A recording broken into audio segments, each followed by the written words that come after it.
اگر کہیں اشارہ بھی ملتا ہے اس بات کا تو میں آپ کو بتا دیتا. میں اس میں شرماتا ہی نہیں. آپ نے دیکھا ہوگا آپ کے ہر سوال کا جواب الحمدللہ اسی طرح قرآن و حدیث میں جو بھی معاملہ ہے اسی طرح سے دیتا ہوں. کوئی معاملہ اس طرح کا نہیں ہے. اور جہاں شریعت خاموش ہے تو آپ کو بھی خاموشی رہنا چاہیے. اس میں بالکل جو عمل جانوروں والا ہے یہ تو انسانوں والا, مومن کی تو شان ہی الگ ہے. یہ تو انسانوں کو بھی سوٹ نہیں کرتا, یہ تو جانوروں والا عمل ہے.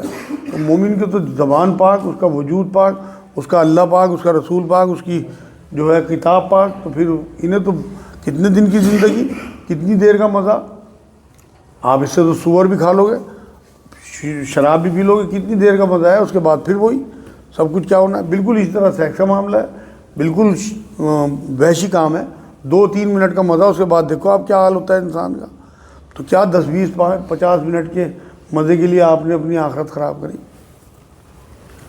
ہمارے خاندان میں میت پر 40 دن یا 40 دن تک اچھے کپڑے نہیں پہنتے, پارٹی دعوت نہیں کرتے, مانتے نہیں, تو کیا کریں؟ ان کا سوال یہ ہے کہ خاندان میں میت کے بعد 40 دن تک نہ اچھے کپڑے پہنتے ہیں, نہ کوئی پارٹی یا دعوت کرتے ہیں, اور انہیں منع بھی کرو کہ یہ بدعت ہے تو مانتے نہیں. بھائی یہ کھلی بدعت ہے, آپ اپنی طرف سے منع کرتے رہو لیکن آپ شامل نہ ہو اس میں. آپ اچھے کپڑے ہی پہنو اور آپ اپنے یہاں دعوت بھی کرو. آپ کے خاندان والے کچھ ہی کرتے ہیں, یہ تو اسی طرح سے کرتے ہیں کہ جو ہمارے باپ دادا سے چلا رہا ہم تو وہی کریں گے. رسول اللہ صلی اللہ علیہ وسلم کی تعلیمات کی ان کی نظر میں معاذ اللہ کوئی ویلیو نہیں, اپنے خاندان کی ویلیو ہے. بس اسی طرح سے اللہ کے یہاں ہوگا ان کا معاملہ کہ وہاں اللہ اس کے رسول کی ساری عزتیں اور ویلیو ہوں گی اور مومنوں کی. آج بھی آیت آئی, مہینے بعد ہوگا, مان لیں شادی ہو سکے کس کام میں ارسٹ نہیں. میں بھی بتا رہا, نبی نے فرمایا کسی عورت کے لیے یہ جائز نہیں کہ وہ 3 دن سے زیادہ کسی میت کا سوگ کرے سوائے اپنے شوہر کے 4 مہینے 10 دن کا سوگ. تو یہ حدیث جو ہے علماء دین نے پوری امت پہ فٹ مان لی کہ پورے خاندان پہ 3 دن کا سوگ ہے. اس کے بعد اگر کوئی سوگ مناتا ہے تو وہ گناہ کرتا ہے. تو 40 دن والا معاملہ اس میں آ گیا. اب آپ کا سوال جو ہے کوئی 1 مہینے بعد شادی ہے اسے آگے ٹالے تو یہ کوئی گناہ تو نہیں, یہ بھی گناہ ہے میرے بھائی. اگر اس میت کی وجہ سے آپ ٹال رہے ہیں, اگر آپ کسی اور وجہ سے ٹال رہے ہیں, آپ کا حساب نہیں ہے, پیسے نہیں ہیں, کوئی اور میت کی وجہ سے ٹال رہے ہیں تو آپ بالکل گناہ کر رہے ہیں. نبی اکرم صلی اللہ علیہ وسلم کی تعلیمات کے خلاف جا رہے ہیں. 3 دن گزر چکے میت کو, سوگ ہو چکا, بس دیٹس آل. اب آپ ٹائم پہ شادیاں کریں, 4تھے دن بھی اگر شادی ہو جب بھی کرنی میرے بھائی. آپ تو 1 مہینے کی بات کر رہے ہیں. کیا غسل کے بعد نماز کے لیے وضو کریں؟ ان کا سوال یہ کیا غسل کے بعد نماز کے لیے وضو کریں؟ نہیں بھائی, اگر آپ نے غسل کر لیا اچھے سے تو وضو تو آپ کا ہو گیا اسی میں.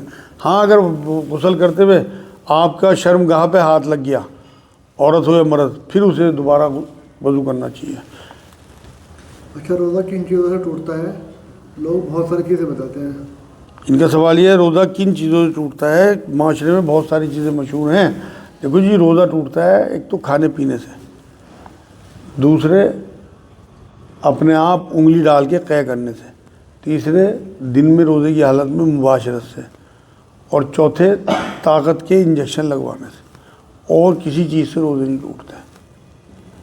باقی تو اسی میں آ جاتا ہے کھانے پینے میں. آپ مان لو ناک میں دوائی ڈال رہا ہے وہ حلق میں چلی گئی اندر, تو وہ کان میں دوائی ڈال رہا ہے وہ حلق میں چلی گئی, تو وہ حلق سے نیچے جو چیز اتر گئی آپ کی, اس سے روزہ ٹوٹ گیا. کیا اعتکاف میں غسل نہیں کر سکتے؟ ان کا سوال ہے کہ اعتکاف میں غسل نہیں کر سکتے؟ بالکل کر سکتے ہیں. اسلام جو ہے صفائی کا مذہب ہے. نبی اکرم صلی اللہ علیہ وسلم نے فرمایا صفائی آدھا ایمان ہے. تو یہ بلوجی پتہ نہیں ہمارے بزرگوں نے کس طرح لکھ مارا اپنی کتابوں میں کہ 10 دن تک آپ بیٹھے رہو اعتکاف میں, نہو مت وہاں. یہ تو گندگی پھیلانے والی بات ہے یار. کہیں نہ کسی حدیث سے ثابت ہے نہ قرآن کی آیت. بالکل جو لوگ اعتکاف کریں وہ بالکل دوسرے تیسرے دن یا روز جیسا ان کا مزاج ہو اس طرح سے نہائیں. ہمیں عادت تھی, میں نے سالوں اعتکاف کیا الحمدللہ, میں تو ہر دوسرے دن نہاتا تھا بھائی. اچھا, کچھ مسجدوں میں بیت الخلاء پیشاب کال ہوتا ہے مسجد سے, تو وہاں جاتے ہوئے کتراتے ہیں وہ جو اعتکاف میں رہتے ہوئے لوگ ہیں, تو ان کے لیے کیا؟ ان کا سوال یہ ہے بہت سی مسجدوں میں بیت الخلاء اور وہ باتھ روم وغیرہ باہر ہے, وہ باہر جاتے ہوئے کتراتے ہیں اعتکاف کی حالت میں. ان لوگوں کے لیے کیا ہوگا بھائی؟ انہیں باہر جا کے ہی نہانا ہے, ہر حال میں صفائی کا اپنا دھیان رکھنا ہے, ورنہ ان کا اعتکاف بھی خراب ہو جائے اور ان کے اندر سے بدبو آنے لگی. نبی نے فرمایا بدبودار چیز کھا کے مسجد میں نہ آنا. اور وہ مسجد میں بیٹھا بدبودار اپنے کپڑے اور اپنے پسینے لیے ہوئے. دیکھو خود سوچ کے دیکھو, نبی کی حدیث سنی نہیں تم لوگوں نے حدیث, تو وہ پہلی بدبو لیے ہوئے مسجد میں بیٹھا. تو اس پہ تو پجامہ نیچے کر کے جب چھٹی بجے گی. کیا تحت المسجد کے علاوہ بھی کوئی سنت یا نفل مسجد میں پڑھ سکتے ہیں؟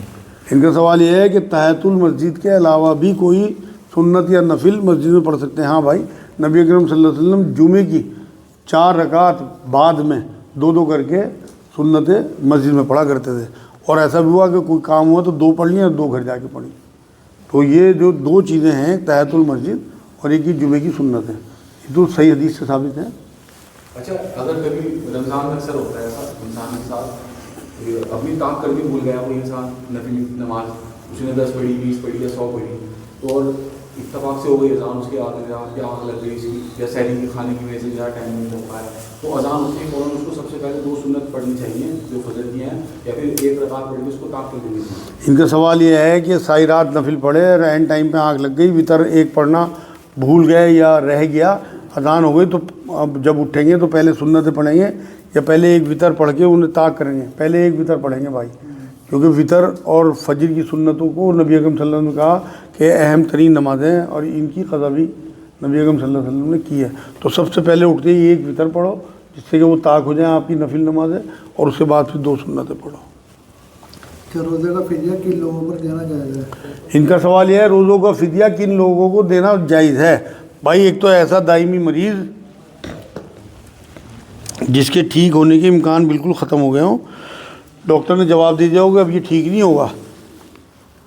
ایک تو یہ، ایک دودھ پلانے والی عورتیں اور ایک حاملہ عورت، ان 3 کے لیے جائز ہے کہ فدیہ دے دیا کریں اپنے روزوں کا. باقی کوئی بیمار ہو، کوئی مسافر ہو یا حیض کے روزے ہوں تو یہ سب رکھنے ہیں بعد میں ہر حال میں، قرآن کا حکم ہے. اگر 9 سال کا بچہ ضد کر رہا ہو روزہ رکھنے کی، روزہ رکھوائیں. ان کا سوال یہ 9 سال کا بچہ اگر ضد کرے روزہ رکھنے کو تو رکھوا دیں. بالکل رکھوانا چاہیے بھائی. نبی نے فرمایا 7 سال کے بچے کو نماز پڑھاؤ، تو 7 سال کا ہو چکا وہ تو روزہ بھی 7 سال کے بچے کو رکھوا دو، کوئی حرج نہیں. بالکل اس بارے میں حدیث ہے، مطلب حدیث بتا تو رہا میں آپ کو. نہیں، روزے سے مراد نہیں. دیکھو حدیثیں جو ہے نا یا قرآن کی آیتیں یہ اشارتاً ہوتی ہیں، اب انہیں آپ کو اپنی زندگی میں پھیلانا ہے. نبی نے فرمایا 7 سال کے بچے کو نماز پڑھاؤ، 10 سال کا نہ پڑھے تو اس کی پٹائی کرو. اب 7 سال کے بعد آپ اپنے بچے کو روزہ بھی اور جو دین کے احکامات ہیں وہ دینے شروع کر دو. 9 سال کے بچوں کو آپ روزہ رکھواؤ، 10 سال کا ہو جائے تو پھر تو پٹائی کر کے رکھواؤ. لیکن 9 سال کے روزے اگر وہ بچہ رکھنا چاہتا ہے تو اسے ترغیب کے لیے بالکل رکھواؤ، اور اس کا ثواب بھی ماں باپ کو ملے گا انشاءاللہ. معصوم بچوں کی عبادات کا ثواب ماں باپ کو ملتا ہے. اچھا، ایک بھائی نے سوال پوچھا بھی کہ تہجد کا وقت جو ہے فجر کی اذان سے کتنی دیر پہلے تک ہے؟ یہیں بیٹھے بھائی تو وہ گونگے ہیں. اچھا، ان کا سوال یہ ہے کہ تہجد کی نماز کا وقت فجر سے کتنی دیر پہلے تک ہے؟ بھائی، تہجد کا جو فجر کا وقت شروع ہوتا ہے نا اس سے پہلے تک تہجد کا وقت ہے. مطلب چند سیکنڈ، چند منٹ پہلے تک وہ تہجد کا وقت ہے. وہ آخری ٹائم ایسا ہوتا ہے جس میں حضور وطر پڑھا کرتے تھے، تو وہ تہجد کا وقت ہے. اور تہجد کے بارے میں اچھا ہوا سوال آ گیا. یہ اتنی حسین نماز ہے میرے نزدیک تو کہ اتنی ترغیب فرض نمازوں کی نہیں دلائی گئی جتنی ترغیب نبی اکرم صلی اللہ علیہ وسلم کے اوپر تو فرض تھی. امت کا خیال کرتے ہوئے امت میں فرض نہیں ہے، لیکن میرے نزدیک جتنے بھی بڑے بزرگ ہوئے، جتنے بھی اللہ والے گزرے، جب سے دنیا بنی، جب سے زمین قیام میں آئی، تب سے ایسے لوگ رہے جو راتوں کو جاگتے رہے. اور واصف علی واصف میرے استاد ہیں، وہ یہ کہتے ہیں کہ جب تک رات میں جاگنے والے باقی ہیں تب تک سونے والوں کی خیر ہے. ہماری مسجد کے امام صاحب بہت تیز نماز پڑھاتے ہیں اور بنا ٹوپی کی نماز نہیں پڑھنے دیتے، کیا کریں؟ ان کا سوال یہ ہے کہ امام صاحب بہت تیز نماز پڑھاتے ہیں، اب بنا ٹوپی کی نماز نہیں پڑھنے دیتے، کیا کریں؟ بھائی ان کے پیچھے نماز پڑھیں، انہیں چھوڑیں نا. کیونکہ نبی کی حدیث میں نے آپ کو بتائی کہ اگر امام غلط نماز بھی پڑھائے گا تو اس کا وبال اسی پہ ہوگا، خود گناہ گار ہوگا. آپ نے نماز امام کا پیچھا نہیں چھوڑنا.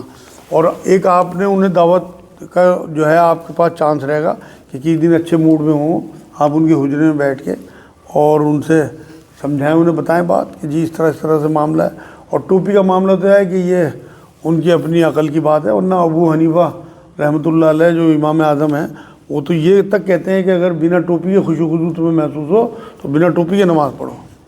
یہ ان کے ماننے والے جو ہیں اس قدر شدت اختیار کرتے ہیں کہ ٹوپی لے کے کھڑے ہو جائیں گے.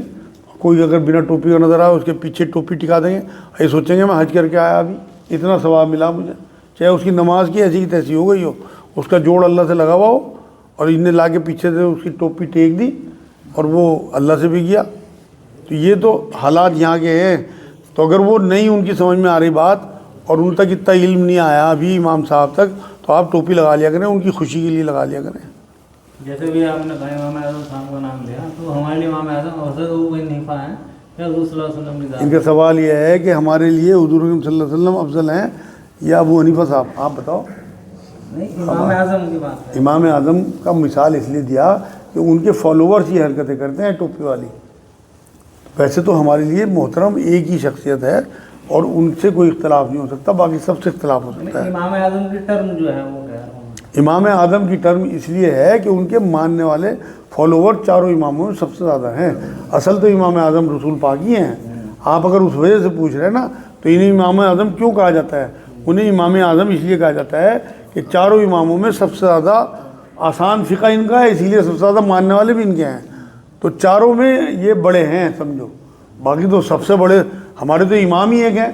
انہیں یہ تو امام تو ان کے علاوہ چاروں کے علاوہ بھی بہت سارے ہیں. امام مسلم انہی کے بہت سارے شاگرد ہیں. میں سینکڑوں اماموں کے نام گنا دوں آپ کو. انہی کے شیعوں کے بہت سارے امام ہیں, امام جعفر وغیرہ. لیکن انہیں اس لیے بڑا امام کہا جاتا ہے کیونکہ ان کے ماننے والے سب سے زیادہ ہیں دنیا میں. اگر کسی کے فجر کی نماز نکل جائے تو کس وقت میں ادا کرے؟ ظہر میں, عصر میں, مغرب میں؟ ان کا سوال یہ ہے فجر کی نماز کسی کی نکل جائے تو وہ کس وقت ادا کرے؟ بھائی اگر انہیں جان بوجھ کے نکالی پھر تو وہ گناہ گار ہو گیا. لیکن اگر کسی کی نکل جائے تو وہ فوراً آنکھ کھلتے ہی, مان لو سوتا رہ گیا یا پڑھنا بھول گیا, جس ٹائم یاد آ جائے یا جس ٹائم اس کی آنکھ کھل جائے فوراً بعد میں کوئی اور کام کرے, وضو کرے, سب سے پہلے نماز پڑھے. یہ نہیں کہ میں ظہر میں پڑھوں گا یا عصر میں پڑھوں گا, بالکل بھی نہیں. ہے تو بہت بڑے گناہ کا کام ہے تاخیر کرنا, کیونکہ نماز جو ہے مومنوں پہ مقررہ وقتوں پہ فرض قرار دے دی گئی, قرآن کی آیت ہے. تو اس لیے اگر کبھی کوئی بھول جائے یا سوتا رہ جائے تو اٹھتے ہی پڑھ دے, انشاءاللہ اس کی قضا نہیں گنی جائے گی, ادائی گنی جائے گی. لیکن جان بوجھ کے اگر سوتا رہا تو پھر تو پکڑ ہوگی. سوال یہ ہے کہ آپ نے بہت سی عورتوں کے ایگزامپل دیے ہیں, جیسے حضرت عائشہ علیہ السلام کے اور حضرت عائشہ علیہ السلام کے, تو ایسے عورتوں کو نبوت کیوں نہیں ملی؟ ان کا سوال یہ ہے حضرت عائشہ, حضرت آسیہ, ان کی میں نے مثال دی, انہیں نبوت کیوں نہیں ملی؟ دیکھو جی, قرآن یہ کہتا ہے کہ میں نے جتنے بھی نبی بنائے سب مرد ہی بنائے. بیٹے عورتوں کے ساتھ ایک بہت بڑا معاملہ جو ہے نا وہ پیریڈز کا ہے. 8-10 دن ان کے پیریڈ میں گزرتے ہیں عورتوں کے.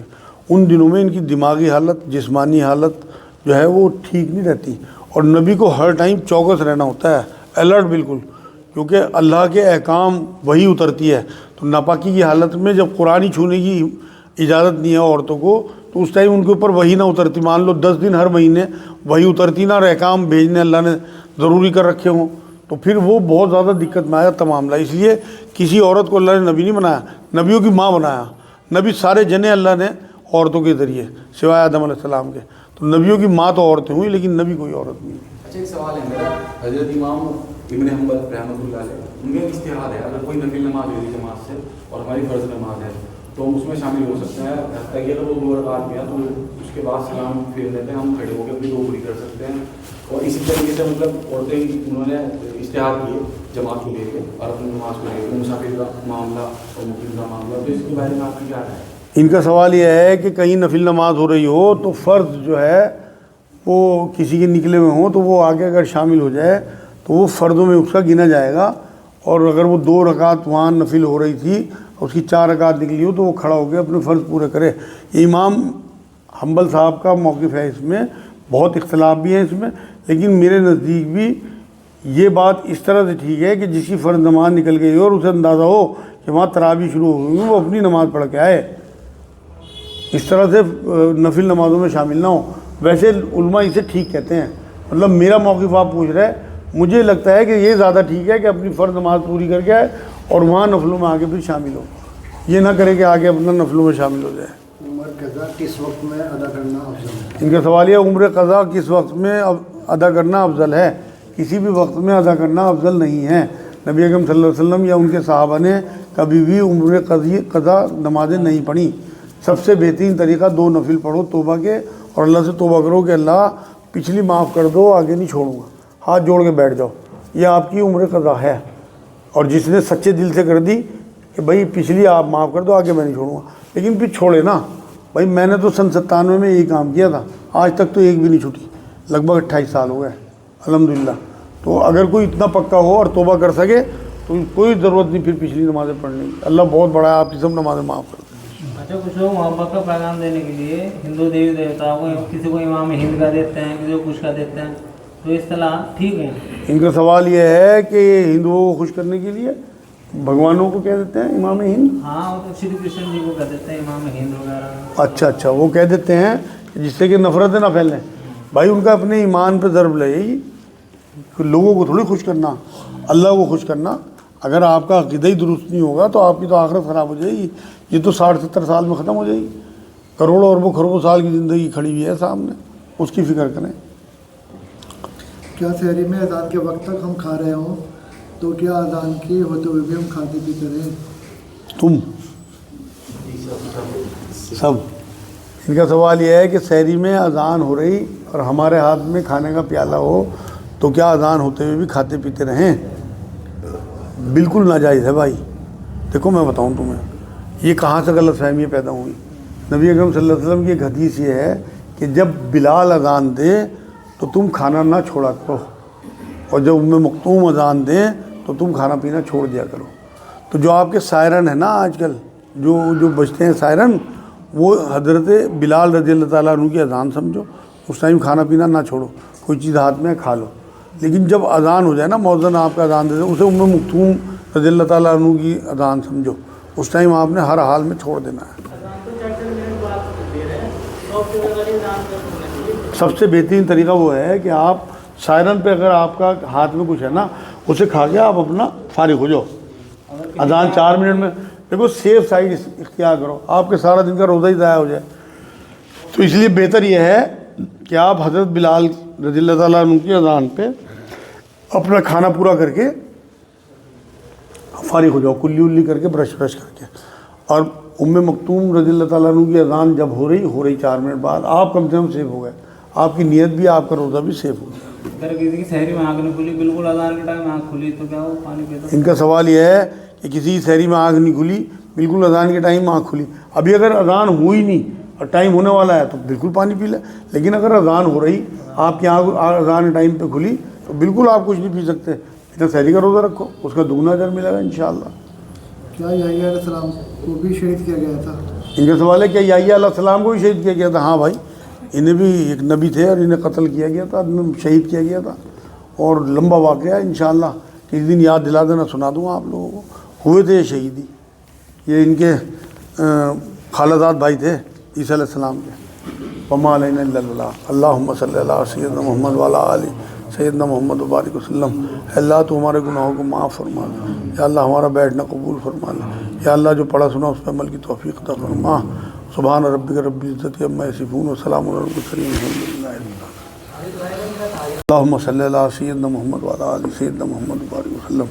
قتل سے متعلق 2-3 حدیث ہے۔ حضرت عبداللہ بن مسعود رضی اللہ تعالیٰ عنہ سے روایت ہے کہ رسول اللہ صلی اللہ علیہ وسلم نے فرمایا کہ قیامت کے دن سب سے پہلے خون کے معاملات کا فیصلہ کیا جائے گا۔ صحیح بخاری صحیح مسلم کی حدیث پاک ہے۔ ایک حدیث میں فرمایا کہ سب سے پہلے نماز کا فیصلہ ہوگا، عبادات میں سب سے پہلے نمازوں کا، اور معاملات میں جو حق العباد ہیں اس میں سب سے پہلے قتل و غارت کا فیصلہ ہوگا کہ کسی نے کسی کو نہ قتل کیا ہوگا، تو ان معاملات کا فیصلہ سب سے پہلے ہوگا۔ ایک حدیث میں نبی نے فرمایا قاتل اور مقتول دونوں دوزخ میں جائیں گے، تو صحابہ کو بڑا تعجب ہوا کہ یہ قاتل تو سمجھ میں آیا لیکن مقتول؟ تو نبی نے فرمایا کیونکہ دونوں لڑ رہے تھے، اور مقتول اگر جو ہے وہ اس نیت سے اسے قتل کرنے میں آمادہ تھا قاتل کو، تو اس کی نیت کے حساب سے وہ بھی دوزخ میں جائے گا چاہے وہ مر گیا ہو۔ یہ صحیح بخاری صحیح مسلم کی حدیث پاک تھی بھائی۔ حضرت عبداللہ بن مسعود رضی اللہ تعالیٰ عنہ کی روایت ہے کہ رسول اللہ صلی اللہ علیہ وسلم نے فرمایا کہ جو مسلمان اس امر کی شہادت دے کہ اللہ کے سوا کوئی معبود نہیں اور میں اللہ کا رسول ہوں، تو اس کا خون بہانا سوائے 3 وجہ کے جائز نہیں۔ ایک تو جان کے بدلے جان، دوسرے شادی شدہ اور آزاد و مکلف مسلمان زانی، یعنی کہ زنا کرتا ہو، شادی شدہ زانی، تیسری تاریک مذہب اور اپنی جماعت سے علیحدہ ہونے والا مرتد، یعنی کہ جو ایمان میں آنے کے بعد مرتد ہو جائے، صحیح بخاری صحیح مسلم کی حدیث پاک ہے. مطلب 3 لوگوں کی جو ہے قتل کرنا مسلمانوں کا یہ تو حق ہے.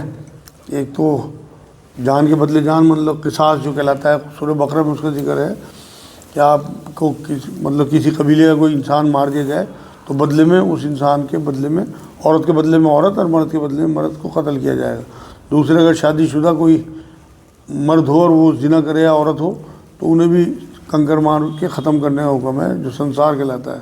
تیسرے مرتد جو ایمان میں آنے کے بعد ایک بار پھر جائے اس سے. حضرت ابو ہریرہ رضی اللہ تعالیٰ عنہ سے روایت ہے کہ رسول اللہ صلی اللہ علیہ وسلم نے فرمایا کہ قاتل مقتول کے مال کا وارث نہیں ہوتا. جامع ترمذی حدیث پاک ہے. مان لو کسی بیٹے نے اپنے باپ کو قتل کر دیا تو اس کی وراثت سے اس کا حصہ ختم ہو جائے گا. جامع ترمذی حدیث ہے. حضرت ابو ہریرہ رضی اللہ تعالیٰ عنہ سے روایت ہے کہ رسول اللہ صلی اللہ علیہ وسلم نے فرمایا کہ قسم ہے اللہ کی جس کے دست قدرت میں میری جان ہے، ایک زمانہ ایسا بھی آئے گا کہ قاتل نہیں سمجھے گا کہ میں نے کیوں قتل کیا اور مقتول نہ جانے گا کہ مجھے کیوں قتل کیا گیا. صحیح مسلم کی حدیث پاک ہے. اور یہ آج وہی دور ہے بالکل جو نبی اکرم صلی اللہ علیہ وسلم 15 سال پہلے بتا کے گئے کہ آج بمباری ہو جائے، کہیں بھی جھگڑا ہو جائے، فساد ہو جائے، مرنے والوں کو پتہ نہیں ہوتا میں کیوں مرا اور مارنے والوں کو پتہ نہیں ہوتا ہم کیوں مار رہے ہیں. یہ وہ دور چل رہا. اب کسی کے ذہن میں کوئی بات ہو تو مانوں.